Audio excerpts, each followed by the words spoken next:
let's run through this ferocious little English game that I just wrapped up against Nuxta, who is from the mysterious land of International. And I'm just going to play an English dude. That's all we're going to do out here, okay? I'm going to play the C-pawn out there and just see what happens, you know? I'm going to get this bishop fianchetto out, and we're looking good. I always trade this pawn off. The computer doesn't want me to. It wants me to just let him take. I don't understand how that works, really. It's just scary to me, dude. I just don't want to be down a pawn out the gate, so I just trade these. It's not the best move, but I do it because I don't understand what to do if I let that pawn be taken. I don't understand how to win it back, okay? So we're going to keep it rolling, get developed. All these are good moves. You know, everything's good here. Probably my biggest problem with the English is that I never know what to do with this bishop. Very confusing. Never know where it's supposed to go, whether I should fianchetto it on this side or if I should, I don't know. This felt like a pretty reasonable place to develop the bishop. I have no idea what this knight move is supposed to be doing. That would be blocking in my bishop. Am I supposed to rotate it around? I don't even know. But we'll figure it out at some point, maybe. Maybe not. I don't know. But we'll keep it rolling here.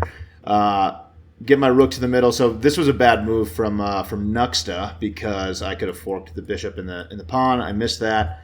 But I'm thinking about this central pawn push and hopefully trying to blow things open and just kind of open up my bishop eventually.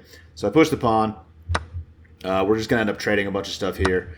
Kind of dumb, but, you know, it is what it is, dude. Sometimes it happens, you know, and in this situation, not positive what's going on. I just wanted to get my queen developed here. Thought this isn't probably a very good square for it.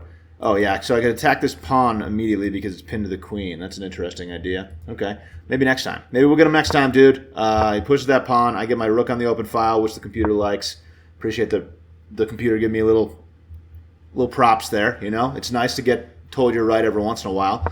I get attacked by the knight with my rook. Move it to what I thought was a pretty active square. Get my queen attacked. I thought my queen looked pretty annoying here. I think it does. I still like my queen being there. You know, it just looks annoying. It looks like an annoying little piece there.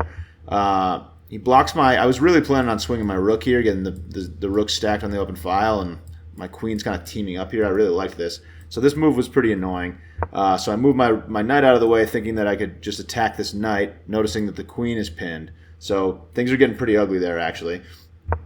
And he moves his queen to attack my rook, but I attack his queen, so he's got to move his queen away, and then I get my knight to this awesome square right here. And I was feeling pretty good at this point, you know? And then he attacks my rook, which I was sort of bummed about, but I keep the pressure on, keep this pin alive. And then he makes the fatal flaw. The fatal flaw in the game here is the fact that this pawn is pinned, right? So the knight is hanging. The knight is not protected by this pawn, and he also moves his rook onto the same diagonal. So things are just really ugly for homie now, all of a sudden, because I can take this knight. He can't take back. He notices that, but fails to notice that I'm about to win myself a rook as well. Now I'm up 8 points of material, and things are looking pretty good, dude. I'm pretty excited about the way that things are going here, dude. You know? He wins a pawn. Don't really care. I move my rook to the open file here and attack his queen. So his queen's got to move. He takes a free pawn, and I'm noticing that my rooks are really tied together now, which is kind of annoying.